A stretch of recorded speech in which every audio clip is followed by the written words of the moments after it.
아침에 말씀 전하기 위해서 이렇게 말씀을 보면서 어제 우리 배진교 선교사님께서 미얀마에서 선교 활동한 것을 보고를 들었습니다. 근데 미얀마 땅에 이제 지진이 나가지고 그 지진 나기 전과 지진 난 후의 상황을 보니까 지진 나서 오히려 그들이 더 사모하는 마음을 가지고 하나님께 더 기도했고, 기도하면서 미얀마 성도들이 하나님을 의지하고 간구함으로 말미암아 하나님이 역사하셔가지고 치유받는 역사도 있고, 또 은혜 가운데 자기의 삶이 불교에서 이렇게 억압받았던 잘못된 사상으로 말미암아 억압받았던 것이 자유케 되는 그런 은혜 체험도 하고 하는 것을 보면서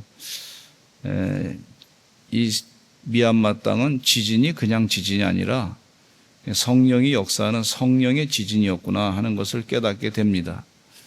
우리도 하나님 은혜 가운데 성령 충만함으로 삶이 온전히 변화되는 귀한 역사가 있게 될 줄로 믿습니다.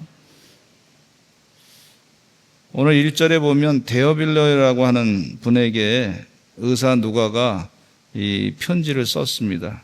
아마 의사 누가는 이 저자는요, 데어빌러라고 하는 사람, 고위 관직에 있는 사람에게 이 생명의 말씀을 전하기 위해서 이 역사적인 영적인 그런 흐름에 대해서 성령이 어떻게 역사했나에 대해서 쭉 설명해 주시기 위해서 쓴 것으로 보여집니다.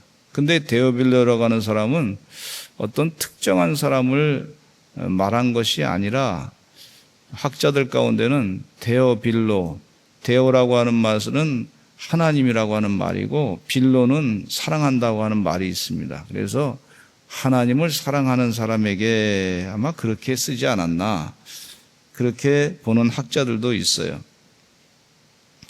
근데 이 데어빌러라고 하는 사람에게 먼저 쓴 글에는 예수께서 행하시며 가르치시기를 시작하신부터, 즉 누가복음에 대해서 이 말씀해 주고 있는 내용이죠. 누가복음과 사도행전은 의사 누가가 썼는데, 누가가 먼저 쓴 글이라고 하는 것은 누가복음을 얘기하고 있습니다. 근데 이 의사 누가는 상당히 그 세밀한 분이시기 때문에 역사적인 사실을 잘 기술한 것을 볼 수가 있습니다. 의사 선생님들의 그 직분 자체가 상당히 그 세밀하게 관찰하는 능력이 계신 것을 볼 수가 있는데, 마찬가지로 누가도 이 세밀하게 역사적인 기술을 잘 쓰신 것을 볼 수가 있습니다. 근데 이 2절에 보면 그가 택하신 사도들에게 성령으로 명하시고 승천하신 날까지의 일을 기록하였노라. 그 다음에 3절을 우리 같이 한번 읽어보겠습니다. 시작. 그가 고난받으신 후에 또한 그들에게 확실한 많은 증거로 친히 살아계심을 나타내사 40일 동안 그들에게 보이시며 하나님 나라의 일을 말씀하시니라. 그러니까 우리가 알 수 있는 것이 예수님 부활하시고 나서 40일 동안 부활하신 그 몸체로 활동을 하셨다고 하는 것을 여기 말씀해 주시고 있어요. 그리고 예수님께서 이제 승천하시는 그 내용을 여기 기록해 주신 것을 볼 수가 있는데, 그 승천하시기 전에 예수님이 하신 말씀에 대해서 자세하게 기록을 해놨습니다. 근데 4절에 보니까 부활체 모습으로 예수님께서 제자들에게 나타나셔서 하신 말씀이 앞으로도 우리가 그런 부활체 모습으로 영원히 주님과 함께 동행하며 산다고 하는 것을 예수님께서 증거로 보여주신 거예요. 우리 사랑하는 성도님들, 예수 믿으면서 주의 은혜 가운데 주님 재림하실 때 우리의 몸이 부활체 모습으로 예수님과 같은 그 모습으로 변화돼서 영원히 세상을 왕노릇하며 다스리게 될 줄로 믿습니다. 저는 그 믿음을 가지고 고린도전서 15장 말씀을 읽을 때마다 마음 가운데 그걸 자꾸 차곡차곡 채워놔요. 부활체의 모습으로 영원히 산다고 하는 확신, 그 성령님이 주시는 은혜의 말씀이거든요. 그것을 자꾸 마음에 새길 때마다, 그렇지 우리의 삶은 육신으로 사는 삶, 100년이나 120년 정도 사는 삶으로 인생이 끝나는 것이 아니라 진짜 사는 삶은 영원히 사는 삶이구나 하는 것을 우리가 고백하고 깨닫게 됩니다. 예수님께서 이 진리를 가르쳐주기 위해서 하늘 보좌를 버리시고 이 땅에 오신 것이란 말이죠. 우리 믿는 자가 부활이 없으면 참 소망이 없는 자의 모습이란 말이죠. 믿는 것도 다 헛되다고 말씀해 주고 있어요. 주님 은혜 가운데 부활체의 모습으로 영원히 사는 소망을 가지고 사시는 구원의 믿음에 확실하게 서시는 은혜의 종들의 되시기를 간절히 축원합니다. 그걸 예수님께서 제자들과 같이 보이시면서 말씀해 주고 계세요. 그러면서 하시는 말씀이 예루살렘을 떠나지 말고 내게서 들은 바 아버지께서 약속하신 것을 기다리라, 그렇게 권면하고 말씀해 주신 것을 볼 수가 있는데, 이 성경을 보면은 전도는 누가 하시는 거냐면 성령님이 하신다고 하는 사실을 분명히 깨닫게 해 주십니다. 하나님의 영으로 전도가 되는 줄로 믿습니다. 예수님 부활하신 것을 본 제자들이 그냥 예수님 부활하셨으니까 봤으니까 그냥 나가서 전도해도 될 텐데, 예수님께서 하시는 말씀은 그냥 나가서 전하지 말고 성령을 받아라, 그렇게 말씀해 주고 있어요. 우리가 하나님의 일을 감당해 나갈 때 성령을 받고서 그 성령 충만함으로 은혜 가운데 하나님의 일을 하라고 권면하신 것을 볼 수가 있어요. 성령, 우리 눈으로 보이지 않지만 하나님의 영의 역사는 분명히 있는 줄로 믿습니다. 성령은 퓨뉴마라고 하는 히라보 말씀이 있는데, 이 성령은요, 공기와 같이 눈에는 보이지 않아요. 그러나 공기에 힘이, 바람에 힘이 있는 것을 볼 수가 있어요. 눈에 보이지 않지만 하나님의 능력의 역사가 있는 줄로 믿습니다. 우리 성도님들이 이 새벽을 깨워서 나오셔서 예배 드린단 말이죠. 어떻게 그렇게 나오겠어요?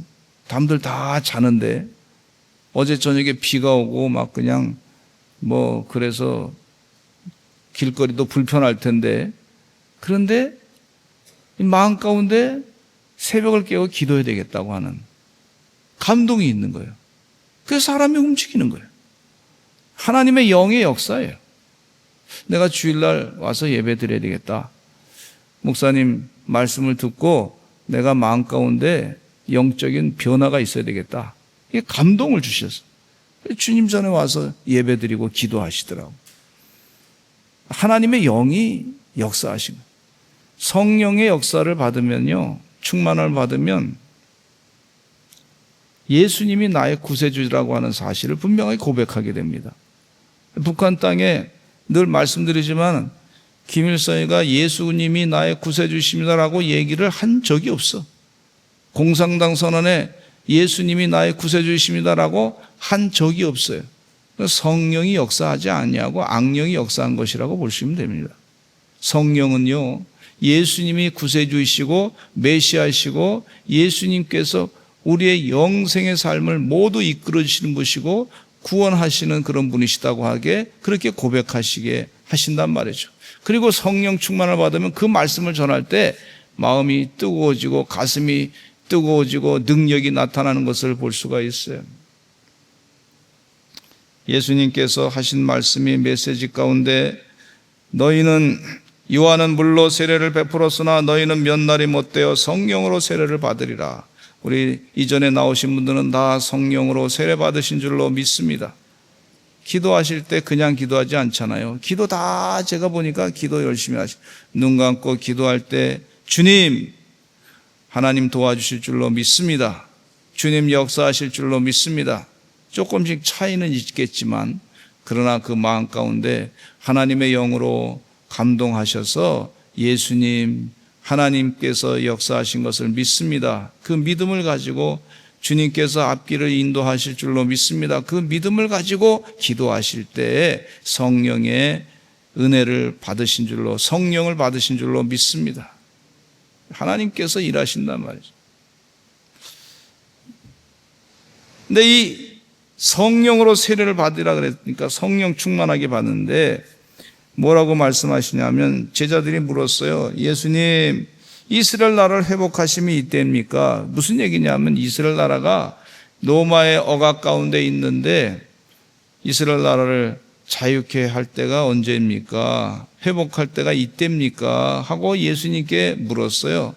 그랬더니 예수님이 하시는 말씀이 뭐라 그러냐면 때와 시기는 아버지께서 자기의 권한에 두셨으니 너희가 알 바 아니다.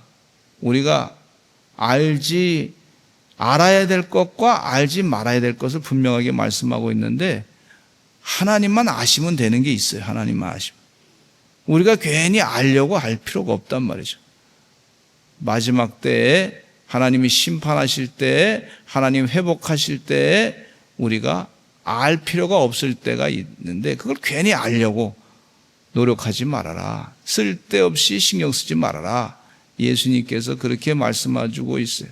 오직 때와 시기는 아버지께서 자기의 권한에 두셨으니 너희가 알 바 아니다. 이렇게 말씀해주고 있어요. 우리 대한민국이 광복이 됐을 때 광복절 날 8월 15일 날 광복됐다고 사람들이 갑자기 다 뛰어나와서 광복이 될 줄 몰랐어요.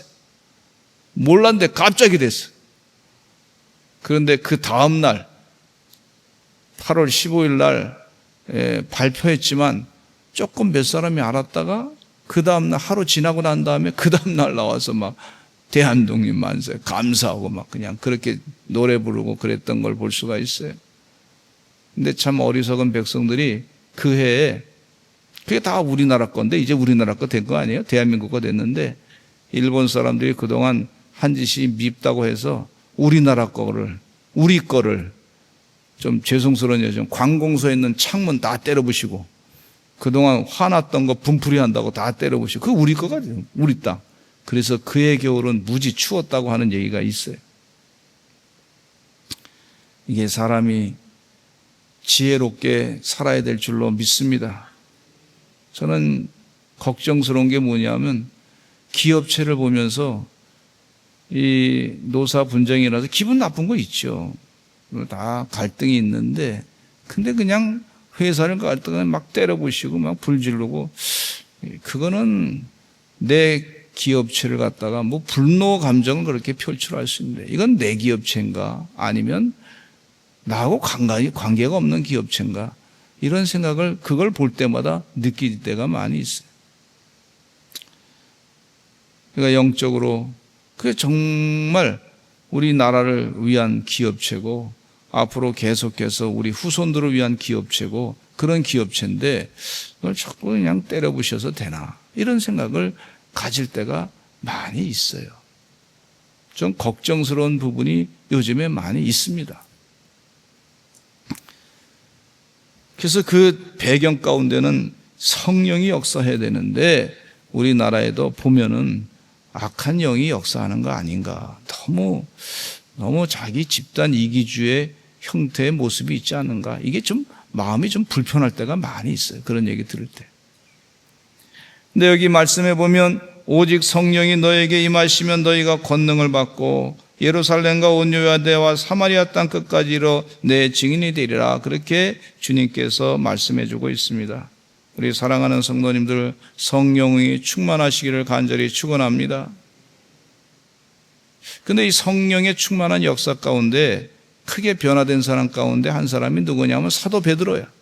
예수님께서 십자가에 못 박혀 돌아가실 때는 예수님을 3번이나 다 굴기 전에 부인했어. 나 예수님 모릅니다. 예수님 모릅니다. 몰라요. 몰라. 그렇게 얘기했던 사람이 성령 충만 받고 난 다음에는 예루살렘 광장에 나가서 예수님이 구세주이십니다. 예수 그리스도 외에 다른 이름으로 구원받을 수 없습니다. 이렇게 전하는 거예요. 이게 성령 충만 받은 사람이 바뀐 거예요.